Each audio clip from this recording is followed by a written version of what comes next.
बार फिर आप सभी का स्वागत है हमारे ई लर्निंग प्लेटफॉर्म ओरिजिन्स ई शाला में। इस बार हमारा प्रेस टूल्स का लास्ट लेक्चर है एंड आई होप कि अभी तक के सारे लेक्चर्स को समझ के आपके प्रेस टूल्स के बेसिक कॉन्सेप्ट क्लियर हुए होंगे। इसीलिए इस बार के लेक्चर में हम फाइनली फुल प्रेस टूल की डिज़ाइन का प्रोसीजर डिस्कस करने वाले हैं। लेकिन उसके पहले हमें कुछ अभी थोड़ी सी थियोरी पोर्शन है वो कंप्लीट करनी पड़ेगी, उसके बाद हम प्रेस टूल के फुल डिज़ाइन प्रोसीजर को ध्यान से स्टडी करेंगे। तो एक बहुत ही बेसिक डिफरेंस है जो कई बार आपकी एग्जाम्स में पूछा जाता है, वो है प्रोग्रेसिव डाई और कंपाउंड डाई का डिफरेंस। तो हम उन दोनों के कुछ पॉइंट्स जो डिफरेंस करने लायक है और इंडस्ट्री में इम्पोर्टेंस रखते हैं वैसे पॉइंट्स को डिस्कस करेंगे। तो सबसे पहले तो हमें पता है कंपाउंड डाई में एक टाइम पर एक स्टेशन पे एक से ज़्यादा ऑपरेशन हम कर सकते हैं, लेकिन प्रोग्रेसिव डाई में एक पूरा पार्ट बनाने के लिए हमें नंबर ऑफ स्टेशन और नंबर ऑफ डिफरेंट ऑपरेशन करने पड़ते हैं अलग अलग स्टेशंस पे। बाद में कंपाउंड डाई में ब्लैंकिंग और पियर्सिंग पंच पे वियर होने की जो रेट है, उनकी जो घसने की रेट है, वो दोनों अलग अलग है, राइट। इसीलिए उनकी जो रीशार्पनिंग है वो अलग अलग टाइम पे आती है, उसको कैलकुलेट करना मुश्किल होता है, इसलिए इसकी वजह से इंडस्ट्री में बहुत ही ज़्यादा टाइम वेस्ट होता है। लेकिन जो प्रोग्रेसिव डाई है उसके अंदर एक एक पंच इंडिविजुअली काम करता है, तो इंडिविजुअली हर एक पंच की कैलकुलेशन करना पॉसिबल है। इसीलिए हम पहले से ही चार्ट्स बना के रखते हैं, मेंटेनेंस या रीशार्पनिंग चार्ट्स, कि इतने टाइम के बाद इस पंच का रीशार्पनिंग करना है या वियर टियर है तो इसको दूर करना है। तो उसकी वजह से हम पहले ही टाइम अलॉट कर पाते हैं और उसकी वजह से हमारा टाइम सेव होता है। लेकिन कंपाउंड डाई में अगर एक का भी वियर हो गया तो हमें दोनों को रिमूव करके रीशार्पन करना पड़ता है। और कंपाउंड डाई में क्योंकि एक ही बार में अगर हमारा वर्कपीस बन जाता है, तो अगर उसके बीच में कोई भी प्रॉब्लम आती है, कुछ मिस अलाइनमेंट हो गया या कुछ भी अंडर फीडिंग ओवर फीडिंग हो गया, तो वो हम सॉल्व नहीं कर सकते क्योंकि डायरेक्टली हमारा पीस बन के ही निकलेगा, और उसकी वजह से अगर वो डिफेक्टिव निकला तो हमारा वो वाला पीस वेस्टेज में जाएगा। लेकिन प्रोग्रेसिव डाई में क्योंकि हम one by one her station पे एक एक ऑपरेशन कैरी आउट करके उसको आगे एडवांस करते हैं, तो अगर बीच में कोई भी प्रॉब्लम आती है तो हम फीड को वही रोक के उस प्रॉब्लम को सॉल्व करने के बाद मटेरियल को आगे जाने दे सकते हैं। तो इस तरह से हमारा वेस्टेज के जो चांस है वो इसमें रिड्यूस हो जाते हैं। बाद में कंपाउंड डाई में एक ही डाई का ऑपरेशन, सिंगल डाई ऑपरेशन है, क्योंकि एक ही जगह पे एक ही स्टेशन पे हमारा पार्ट कंप्लीट होकर हमें मिल रहा है। लेकिन प्रोग्रेसिव डाई जो है उसमें अलग अलग स्टेशन होते हैं, यानी डाई एक ही होती है पर उसके ऊपर जो पंच है उसकी लेंथ बहुत लंबी आती है, यानी 2-3 स्टेशन जितने लंबे डाई ब्लॉक बनाने पड़ते हैं हमें। तो इसकी वजह से उसका जो मैकेनिज्म है, पूरा ऑपरेशन है, वो कॉम्प्लेक्स माना जाता है और उसके लिए जगह भी बहुत ज़्यादा चाहिए कंपाउंड डाई के कंपैरिजन में। और कंपाउंड डाई के अंदर जो स्टॉप्स और स्ट्रिपर है वो जो सिंपल वाले हैं, सबसे सिंपल, जैसे कि फिंगर स्टॉप और फिक्स टाइप स्ट्रिपर, वो हम यूज़ कर सकते हैं। लेकिन प्रोग्रेसिव डाई के अंदर हर एक ऑपरेशन की रिक्वायरमेंट के हिसाब से हमें अलग अलग स्टॉप और अलग अलग स्ट्रिपर यूज़ करने पड़ते हैं। और कंपाउंड डाई के लिए हम मीडियम साइज़ की प्रेस ज़्यादातर प्रीफरेबली यूज़ करते हैं, जैसे कि वॉशर बनाना हो या फिर कोई डबल कटिंग एक्शन वाला कोई भी पार्ट बनाना हो, तो मीडियम साइज़ प्रेस से कंपाउंड डाई इजीली चल जाती है। लेकिन प्रोग्रेसिव डाई की बात करें तो उसका तो प्रेस टूल ही बहुत बड़ा बनता है, इसीलिए उसके लिए ज़्यादातर जो प्रेस डिसाइड होती है वो भी बहुत बड़ी होती है, इसलिए वो फ्लोर स्पेस भी बहुत ज़्यादा रुकती है और टनेज रिक्वायरमेंट भी हमें थोड़ी सी प्रॉब्लम देती है कि टनेज रिक्वायरमेंट भी मेंटेन करनी है और साइज़ भी मेंटेन करना है, तो दोनों बात पॉसिबल नहीं हो पाती। बाद में कंपाउंड डाई जो है, क्योंकि उनमें मीडियम साइज प्रेस है और उसका साइज कॉम्पैक्ट है, तो छोटे पार्ट है उन्हीं के लिए सूटेबल कंपाउंड डाई, बड़े पार्ट्स आप कंपाउंड डाई से नहीं बना सकते। लेकिन प्रोग्रेसिव डाई है उसमें ऐसी कोई लिमिटेशन नहीं है, आप अलग अलग साइज के वेराइटी ऑफ पार्ट्स बना सकते हैं। और कंपाउंड डाई के अंदर स्ट्रिपर और नॉकआउट मैकेनिज्म दोनों ही कंपलसरी यूज़ करने पड़ते हैं। लेकिन प्रोग्रेसिव डाई में आपके ऑपरेशन के हिसाब से उस पर्टिकुलर स्टेशन पर आपको जो रिक्वायरमेंट है आप सिर्फ उसी टूल को यूज़ करते हैं, तो आपको हर टूल को यूज़ करना कंपलसरी है ऐसा नहीं है। आपके ऑपरेशन की रिक्वायरमेंट के हिसाब से किसी भी एक स्टेशन पे जो रिक्वायरमेंट है आप वो टूल वहाँ पे डाल सकते हैं। तो ये हमारा बेसिक डिफरेंस है प्रोग्रेसिव और कंपाउंड डाइस के बीच के। अब हम बात करते हैं बेंडिंग डाइस की। अभी तक हमने जितनी भी डाई देखी वो सब कटिंग एक्शन वाली डाइस थी। लेकिन अब हम बात करते हैं बेंडिंग करने वाले डाई। तो ऑब्वियसली ये जो डाई है बेंडिंग की, ये किसी भी शीट मेटल को बेंड करने के लिए या फिर उसको किसी एक पर्टिकुलर एंगल देने के लिए विदाउट एनी एप्रिशिएबल स्ट्रेचिंग और स्क्वीजिंग, यानी उसके जहाँ से हम बेंड कर रहे हैं वहाँ पे हमें उसको स्क्वीज या डिफॉर्म नहीं करना है, उसको डिफॉर्म कम किए बिना, यानी उसकी जो फाइबर लाइन्स है उनको डिस्टर्ब कम करना है बहुत ही, और उसको स्क्वीज नहीं करना। स्क्वीज करना मतलब आप मेटल को जरा सा हीट करके उसको फ्लो कराते हो सेमी सॉलिड स्टेट में, यहाँ पे हम वो भी नहीं करते, हम यहाँ पे उसको कोल्ड वर्किंग कर रहे हैं, राइट। इसलिए बेंडिंग डाइस में आपको ये बात ध्यान रखनी है कि कभी भी हम उसको मेटल को स्क्वीज करके बेंड नहीं करते, पर उसको डायरेक्टली कोल्ड वर्किंग कंडीशन में बेंड करना पड़ता है। और इसकी वजह से ब्लैंक यानी हमारा जो शीट मेटल है उसके अंदर किसी भी टाइप का इंटरनल मूवमेंट नहीं होता, और उसकी वजह से लोकलाइज्ड इफेक्ट होता है, जिसकी वजह से जो हमारा टोटल सरफेस एरिया है उसमें कोई डिफरेंस नहीं आता। बाकी अगर मैं स्क्वीजिंग करूं तो मेरा सरफेस एरिया चेंज हो जाता है। और इसके जो डाई और पंच है, हमें जिस टाइप का पार्ट का शेप चाहिए, एंगल चाहिए, उस हिसाब से हम डाई और पंच को शेप दे बनाते हैं, उसी शेप में हम उनको मशीनिंग करके बनाते हैं। और बेंडिंग जनरली दो टाइप की होती है।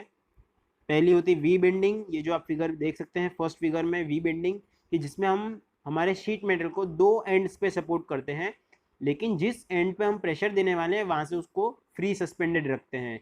और जब पंच उस जगह पर पर्टिकुलर जगह पर प्रेशर देता है तो इन दोनों एंड के और इस पंच के ऑपोजिट डायरेक्शन के रिएक्शन की वजह से हमारा जो शीट मेटल है वो बेंड हो जाता है इस कैविटी के शेप में। और सेकंड है एज बेंडिंग। अब इसी स्टॉक को अगर मैं कहूँ कि मुझे इसी स्टॉक को बिना किसी वी पंच के बनाना है, फ्लैट पंच से बनाना है, तो मैं क्या करूँगा कि ये वाला जो स्ट्रेट पोर्शन है मेरा, उसको एक डाई ब्लॉक पे अटका दूंगा और प्रेशर पैड से रोक दूंगा, और एक पंच को ऊपर से नीचे की तरफ ड्रॉप डाउन करूँगा जो इस एज को नीचे की तरफ बेंड कर देगा। तो इसके अंदर एक एंड को हमने फिक्स रखा और दूसरे एंड को फ्रीली सस्पेंडेड रखा, जिसके ऊपर पंच ने एक्ट किया और सिर्फ उसी एंड को बेंड किया। यहाँ पे इक्वली वी बेंडिंग के अंदर हमने दोनों साइड से बेंडिंग की, लेकिन यहाँ पे सिर्फ एक ही जगह से हमने कंप्लीट बेंडिंग कर दी। ये दोनों का बेसिक डिफरेंस है। अब हम बेंडिंग से रिलेटेड कुछ टर्म्स को देखते हैं। तो सबसे पहले आप ये फिगर देख लीजिए, इसके रिस्पेक्ट में ही मैं आपको सारे टर्मिनोलॉजी समझाने वाला हूँ। तो सबसे पहला टर्म है ब्लैंक लेंथ। अब ब्लैंक लेंथ जब मैंने कहा तो आपको ऑब्वियसली आइडिया लग जाना चाहिए कि ये जो मेरा पोर्शन है यहाँ से लेकर यहाँ तक का, इस पूरे की लेंथ बिफोर बेंडिंग वो मेरी ब्लैंक लेंथ होगी, क्योंकि बेंड होने के बाद मेरी ये जो लेंथ है यहाँ पर वो थोड़ी सी स्ट्रेच आउट हो जाती है, इसलिए ये लेंथ को मुझे पहले ही कैलकुलेट करना पड़ता है, जिसे हम कहते हैं बेंड अलाउंस, वो भी अभी आएगा। बाद में आता है बेंड लेंथ। तो अब आप सोचेंगे ब्लैंक लेंथ और बेंड लेंथ में क्या फ़र्क है, राइट।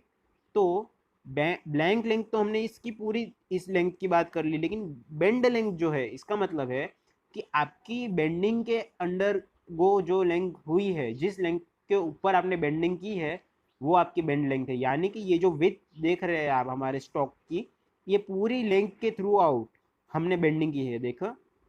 तो ये हमारी बेंड लेंथ है इतनी। बाद में आता है बेंड रेडियस। तो नॉर्मल कंडीशन में देखा जाए तो इस स्टॉक के तीन रेडियस आप कैलकुलेट कर पाते हैं। एक होता सबसे आउटर पेरिफेरी वाला सरफेस का, दूसरा होता न्यूट्रल एक्सिस का, और तीसरा होता सबसे इनर मोस्ट सरफेस का। लेकिन जब हम किसी मेटल को बेंड करते हैं तब उसका जो इनर सरफेस है ये वाला, वो कॉन्ट्रैक्ट होता है, और ये जो बाहर का सरफेस है वो टेंसाइल इफेक्ट में आता है, यानी बाहर टेंसाइल और अंदर कंप्रेशन।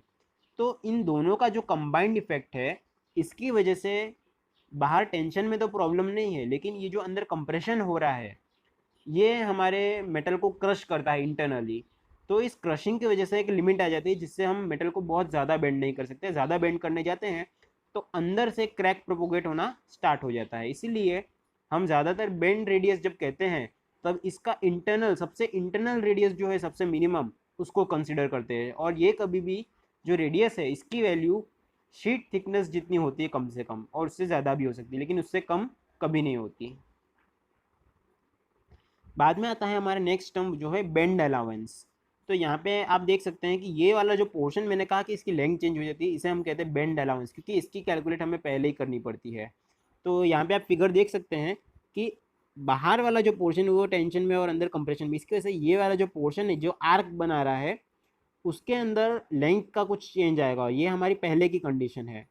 तो इस कंडीशन में मुझे अगर कैलकुलेट करना होगा कि मेरे टोटल ब्लैंक की लेंथ कितनी चाहिए, तो सबसे पहले मुझे ऑब्वियसली ये दोनों साइज़ तो मिल जाएंगे, डायरेक्टली फ्लैट है क्योंकि, लेकिन ये वाला जो पोर्शन है इसको मुझे कैलकुलेट करना पड़ेगा। तो इस ये जो पोर्शन है इसको हम बेंड अलाउंस कहते हैं। इसको ऐसे कैलकुलेट करते हैं कि area into pi by 180 R plus K T, जिसमें से ए है एंगल ऑफ बेंड, यानी कितने एंगल डिग्रीज पे आपको इसे बेंड करना है, आर हमारा इनसाइड बेंड रेडियस है, के वो एक कांस्टेंट फैक्टर है जिसकी value small T by capital T है। स्मॉल टी हमारी न्यूट्रल एक्सिस का डिस्टेंस है और कैपिटल टी हमारी थिकनेस है, और फिर स्मॉल टी वापस जो यहाँ पे हमें थिकनेस ऑफ मटेरियल कंसिडर करनी है। तो के की वैल्यू नॉर्मली 0.33 से 0.5 तक आती है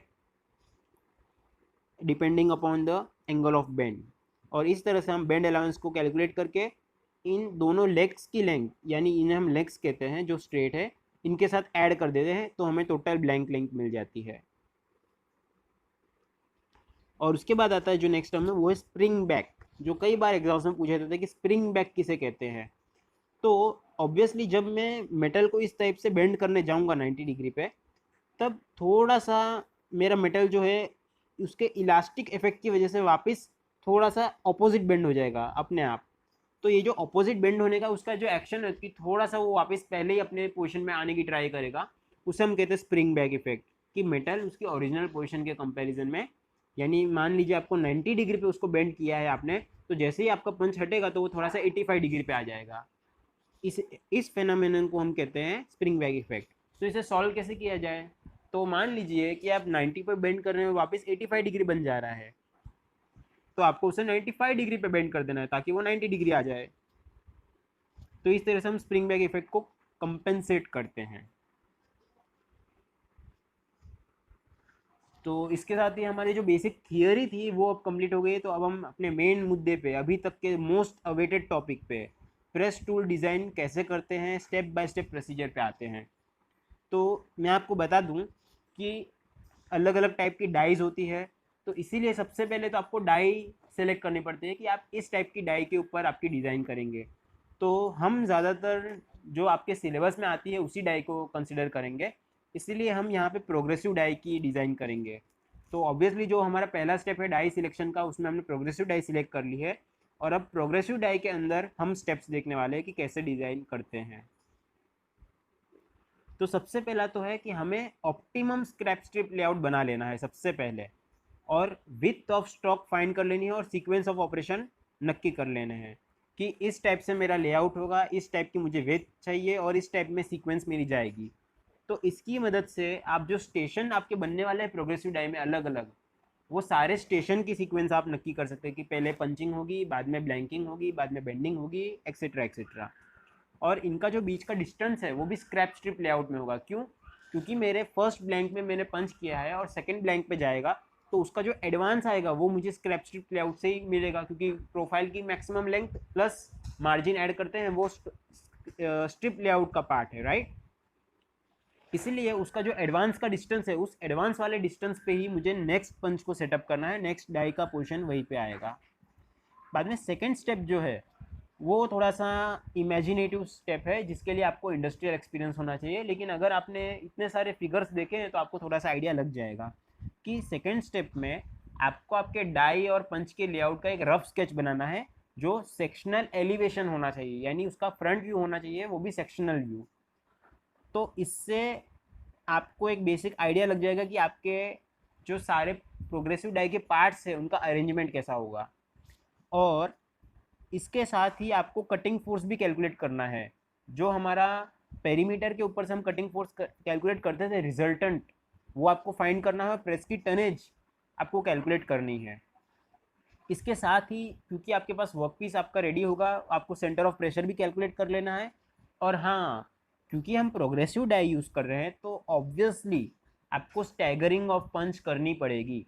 स्टैगरिंग ऑफ पंच यानी एक बार फिर आपको समझा देता हूँ कि हमारे जो अलग अलग पंच हैं हर स्टेशन के, उन सब के पंच की हाइट के बीच में हमें कुछ डिफरेंस देना पड़ेगा, उसे हम कहते हैं पंच स्टैगर। तो वो हमें शीट की थिकनेस से थोड़ा सा ज़्यादा देना है और उससे हमारा काम हो जाएगा। और सेंटर ऑफ प्रेशर भी आपको याद रखना है क्योंकि उसे हमें रैम के एक्सिस के साथ अलाइन करना है। अब थर्ड स्टेप जो है वो है डाई क्लियरेंस को कैलकुलेट करना। तो डाई क्लियरेंस कैलकुलेट करने के लिए हमारे पास बेसिक थंब रूल है, ग्राफ है और स्टैंडर्ड्स भी हैं, आप जो चाहे यूज़ कर सकते हैं। पर जनरल 5% ऑफ थिकनेस वाला बेसिक फॉर्मूला आप यूज़ करके एग्जाम्स में सॉल्व कर सकते हैं। और ब्लैंकिंग हो या पंचिंग हो, उस हिसाब से जिसको क्लियरेंस देनी है, जैसे कि पंच में से माइनस करनी है या डाई में ऐड करनी है, ऑपरेशन के हिसाब से आपको वो कैलकुलेशन करके डायमेंशंस ट्रांसफ़र करने हैं पंच और डाई दोनों के लिए। और स्टेप 4 है कि आप डाई ब्लॉक और पंच के डायमेंशन कैलकुलेट करेंगे, और पंच के लिए स्पेसिफिकली यूलर्स थ्योरी आप यूज़ करेंगे, और डाई तो हम स्टैंडर्ड डिज़ाइन डेटा बुक से डायमेंशन ले सकते हैं।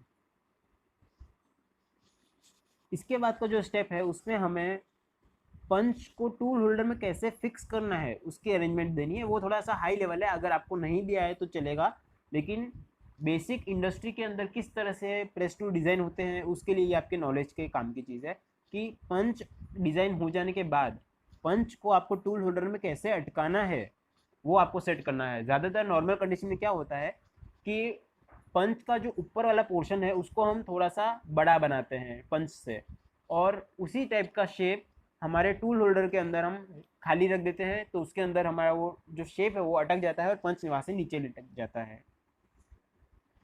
इसके बाद का जो स्टेप है वो बहुत ही बेसिक है कि आपको आपके सेटअप के लिए अलग अलग stock stop, stock guide, stripper plate, pilot, spring, जो नेसेसरी एक्सेसरीज है वो आपकी ड्राइंग में ऐड करनी है। उनका लोकेशन बताना है कि इस लोकेशन पे ये स्टॉप यूज़ होगा, इस लोकेशन पे स्ट्रिपर प्लेट इस तरह से सेट होगा, वगैरह वगैरह। ये सारी डिटेल आपको मिल जाएगी। ये आपने अभी तक जो किया स्टेप 6 तक वो आपने रफ स्केच में ही करना था, लेकिन अब 7th स्टेप में आपको ये सारे डेटा मिल गया है, तो अब आप एक प्रॉपरली डायमेंशन की गई असेंबली ड्राइंग बनाएंगे आपके प्रेस टूल की, जिसके अंदर ये सारी डिटेल आनी चाहिए कि पहला उसका पंच की पोजीशन जब एकदम नीचे डाउनवर्ड स्ट्रोक पे हो उस पोजीशन में आपको उसका सेक्शनल फ्रंट व्यू बनाना है कि डाउनवर्ड स्ट्रोक पे जब आपका पंच पहुंचा हो कोई भी एक पंच।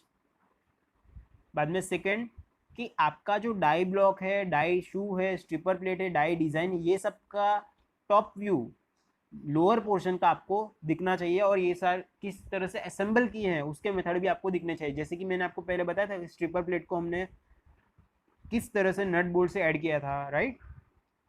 तो उसी तरह से डाई ब्लॉक, डाई शू हमने डबल पिन से ऐड की है, एलन कीज का यूज़ किया है, या फिर स्ट्रिपर प्लेट को बोल्ट से ऐड किया है। ये सारी डिटेल्स हमें टॉप व्यू में लोअर पोर्शन में दिखनी चाहिए। बाद में जो है पंच की जो असेंबली है, क्योंकि पंच हम एक ही यूज़ नहीं करने वाले, नंबर ऑफ पंच यूज़ करेंगे, तो वो सारे नंबर ऑफ पंच एक ही टूल होल्डर में होंगे।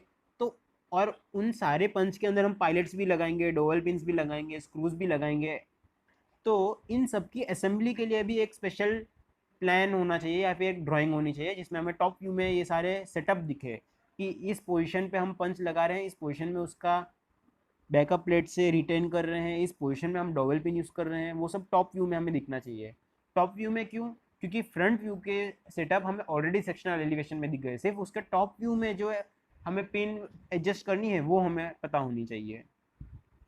और फाइनली पंच और डाई असेंबली का एक साइड व्यू हमें दिखना चाहिए कि जिससे और कोई डायमेंशन रह गए हो, विथ रह गई हो, स्टॉक विथ के रिस्पेक्ट में कोई डायमेंशन रह गया हो, तो वो भी हम क्लैरिफाई जस्टिफाई कर सकें हमारे ड्राइंग में। और जो फाइनल स्टेप है उसमें ये जो हमने सारा सेटअप बनाया है उसको प्रेस टूल के ऊपर ड्राइंग के रूप में बताना है कि पूरा प्रेस टूल का ड्राइंग है, उसके यहाँ पे हमने कहाँ एडजस्ट किया है हमारी इस प्रेस टूल को पूरे प्रेस के अंदर, वो हमें ड्राइंग से डिनोट करना है। और एक खास नोट कि ये जो सारे मोस्ट ऑफ जो स्टॉप्स है, स्ट्रिपर है, डाई ब्लॉक है, इन सब के स्टैंडर्ड पार्ट डायमेंशन हमें डिज़ाइन डेटा बुक से एम्पेरिकल रिलेशन की मदद से मिल जाते हैं। तो अब आप सोच रहे होंगे कि हमने डाई ब्लॉक डिज़ाइन और पंच डिज़ाइन के लिए डिज़ाइन डेटा बुक तो एग्ज़ाम में अलाउड नहीं है, तो एग्ज़ाम में पूछते भी हैं और उसकी बेसिक ट्रिक भी है जो मैं आपको अब समझा रहा हूँ। तो सबसे पहले हम डाई ब्लॉक डिज़ाइन की बात करते हैं, तो उसके लिए जो कुछ एम्पिरिकल रिलेशंस है वो मैं आपको बताने वाला हूँ। तो सबसे पहला रूल यही है कि किसी भी डाई ब्लॉक की थिकनेस कम से कम 10 mm होनी चाहिए, उसका जो मार्जिन है वो 30 mm होनी चाहिए।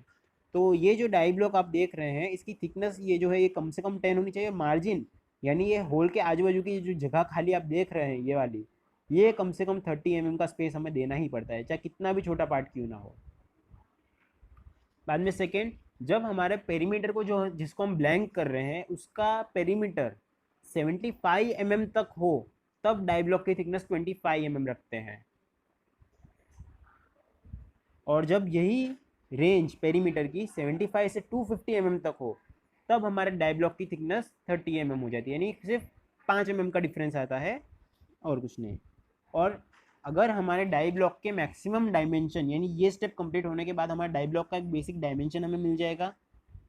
और मैक्सिमम डायमेंशन से मेरा मतलब है ये विथ और ये लेंथ, इनमें से कोई भी एक भी अगर 150 तक हो, तब उसको डाई शू से जोड़ने के लिए हमें कम से कम 2 डॉवेल पिन 10 mm साइज़ की और 2 एलन स्क्रू 10 mm साइज़ के यूज़ करने हैं डाई शू से जोड़ने के लिए।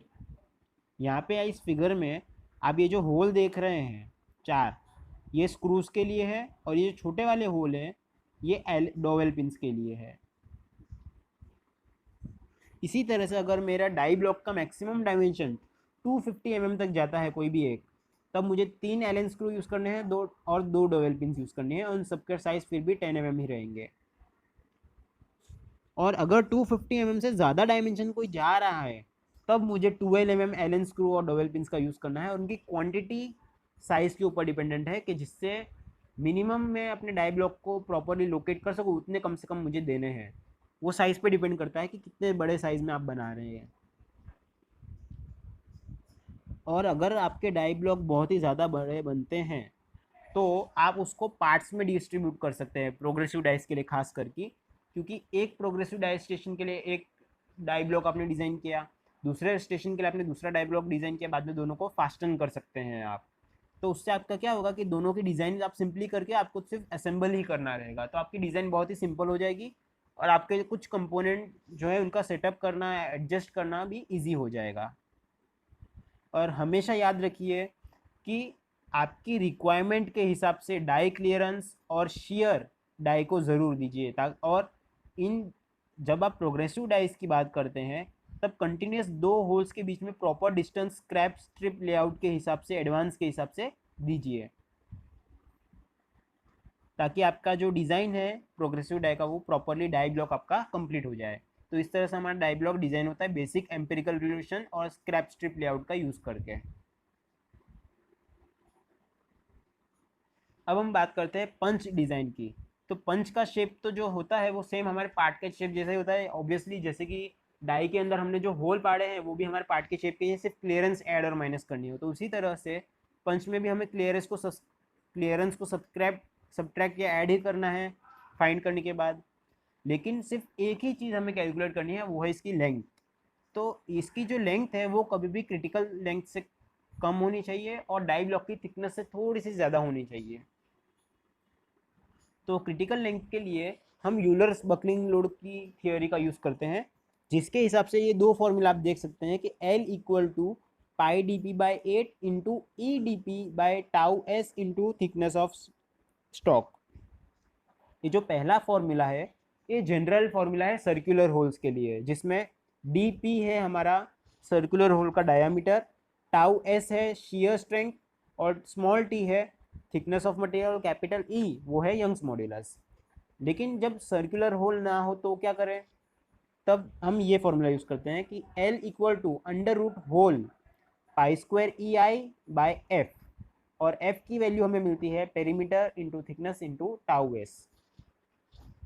यहाँ पे भी ई हमारा यंग्स मॉड्यूलस है, आई मोमेंट ऑफ इनर्शिया है हमारा, जो भी आपका पार्ट की ज्योमेट्री है उस हिसाब से उसका मोमेंट ऑफ इनर्शिया कैलकुलेट करना पड़ेगा अबाउट एक्स एक्सिस, और एफ वो हमारा कटिंग फोर्स है जिसकी वैल्यू हमें पता है perimeter into T into tau S.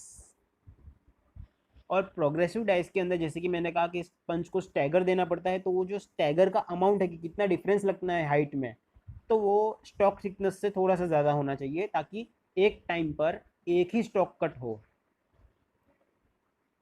और शेयर भी आपको पंच में प्रोवाइड करना हो तो शेयर की वैल्यू कभी भी स्टॉक थिकनेस से ज़्यादा होनी चाहिए, तभी आप नोटेबल अमाउंट में फोर्स को रिड्यूस कर सकते हैं। इसलिए उसको पंच को शेयर देते हैं तो वो भी आपको इसमें लिखना पड़ता है, और कितना शेयर दे रहे हैं उसकी वैल्यू भी आपको पंच की डिज़ाइन में इंक्लूड करनी पड़ती है। तो इसी के साथ हमारा कंप्लीट हो गया है कोर्स प्रेस टूल्स का। एंड आई होप कि आपके एग्ज़ाम्स के लिए बहुत ही काम का नॉलेज आपको मिल गया हो और आपको एग्ज़ाम्स में बहुत ही हेल्पफुल रहे। अगर आपको प्रेस टूल्स और भी ज़्यादा डिटेल में सीखनी है तो आप इन बुक्स को रिफ़र कर सकते हैं कि tool engineering by Cyril Donaldson, production engineering by PC Sharma, PC Pande, और production technology by OP Khanna. ये बुक सबसे बेस्ट है। इनमें आप एकदम डिटेल में अलग अलग टाइप्स की डाई को भी डिज़ाइन कर सकते हैं, compound die, progressive die, bending die तक। तो अगर आपको और भी डिटेल में प्रेस टूल सीखने हो तो आप इन बुक्स को रिफ़र कर सकते हैं। बाकी एग्जाम पॉइंट ऑफ व्यू और आपके सिलेबस पॉइंट ऑफ व्यू, आपके कॉलेज के सिलेबस के हिसाब से मोस्ट ऑफ टॉपिक्स मैंने कवर कर दिए हैं। और इस पूरी पीपीटी को एडिटेबल फॉर्मेट में डाउनलोड करने के लिए हमारे ब्लॉग स्पॉट www.originsconglomerate.blogspot.com पे विजिट कर सकते हैं, या फिर मैंने डिस्क्रिप्शन में आपको लिंक दी है कि जिससे आप ये पीपीटी स्टार्टिंग से लेकर एंड तक की अभी तक की इजीली डाउनलोड कर सकते हैं। ऐसे और लेक्चर्स देखने के लिए हमारे चैनल ओरिजिन्स ई शाला पे सब्सक्राइब करें। Thank you.